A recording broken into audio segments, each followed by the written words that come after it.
আসসালামু আলাইকুম। আমরা এখানে একটা শব্দ দেখতে পাচ্ছি LEISURE। এই শব্দের উচ্চারণটা কি হবে?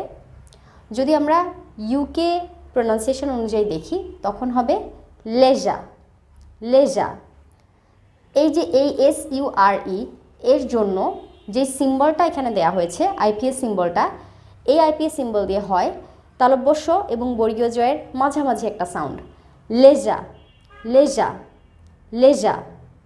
আর যদি আমরা US এর সিম্বলটা দেখি, লিজার, লিজার, লিজার, লি, এখানে হচ্ছে লি আর এখানে লে, লেজা, লেজা, লেজা, লিজা, আর এটা লিজা। এই ওয়ার্ডটা কিন্তু একটা নাউন, হ্যাঁ, লেজা ওয়ার্ডটা একটা নাউন। এই ওয়ার্ডের মিনিংটা বোঝায় ফ্রি টাইম। লেজা শব্দের শাব্দিক অর্থ হলো অবসর। যেমন আমরা অনেক সময় কাউকে প্রশ্ন করি, তুমি অবসর সময়ে কি করো?